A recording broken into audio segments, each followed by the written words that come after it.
क्या आपको पता है कि हमारे यहाँ इंश्योरेंस लॉ अमेंड होने वाला है? जी हाँ, हमारे यहाँ एक बिल पास किया गया है, सबकी बीमा सब रक्षा योजना।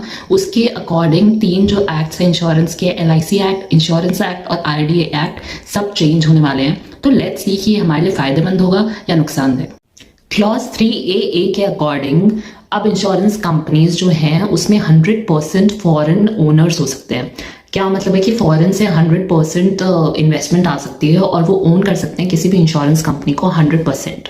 तो पहले जो होता था वो प्राइवेट और फॉरेन का मर्जर होता था, पर अब जो है वो फॉरेन 100% ओन कर सकता है। तो इसमें प्रॉब्लम क्या हो सकती है कि अब जो फॉरेन के ओनर्स होंगे वो प्रॉफिट पे ज़्यादा फोकस करेंगे रैदर दैन जो हमारी जो इंश्योरेंस ले रहे हैं हम लोग उनके इशू पे फोकस करने। एक और प्रॉब्लम ये है कि अगर जो फॉरेन की कंपनीज ओन करेंगी इंश्योरेंस सेक्टर को, तो जो इंडिया के डिसीजंस हैं वो फॉरेन की कंपनीज ले सकती हैं। और एक और प्रॉब्लम ये है कि अगर कोई डिस्प्यूट होगा तो अकाउंटेबिलिटी किस पे ठहराई जाएगी, that is also a big issue. So दूसरा इशू जो है वो है शेयर ट्रांसफर रूल। इसका क्या मतलब है कि जो इंश्योरेंस कंपनी के शेयर्स होते हैं वो शेयर जो अगर किसी कंपनी को ट्रांसफर किए जाते हैं, तो पहले रूल था कि 1% शेयर भी अगर ट्रांसफर हो रहा है तो जो रेगुलेटरी अथॉरिटी है IRDA उसको नोटिफाई करना होगा। पर अब रूल चेंज हो गया है कि 5% तक भी अगर शेयर ट्रांसफर हो रहा है तो IRDA को नोटिफाई नहीं करना होगा। तो इसी प्रॉब्लम क्या रेगुलेटरी अथॉरिटी है उसको काफ़ी सारे जो शेयर ट्रांसफर्स होंगे वो पता ही नहीं चलेंगे या फिर लेट में पता चलेंगे।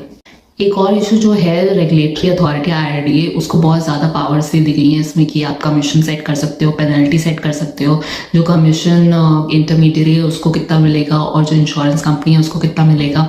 तो और आप इंस्पेक्शन कर सकते हो इंश्योरेंस कंपनीज का। तो बहुत सारे जो पावर्स हैं वो रेगुलेटरी अथॉरिटी को दे दिए गए हैं, पर प्रॉब्लम ये है कि प्रोसीजर जो होगा वो ज़्यादा डिफाइन नहीं करा गया इस एक्ट में। मे बी जो बाद में रेगुलेशन आएगा उसमें डिफाइन करा जाएगा।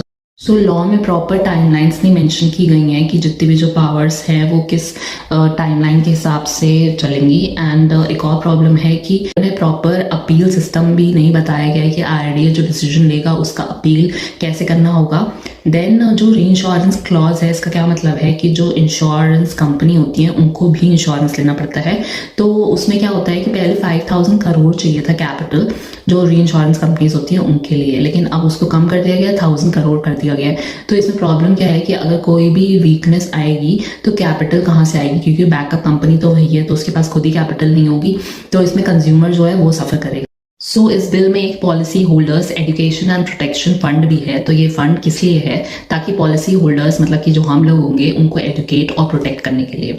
तो इसमें प्रॉब्लम क्या है कि इसमें साफ साफ बताया नहीं गया है कि पैसे कैसे यूज होंगे।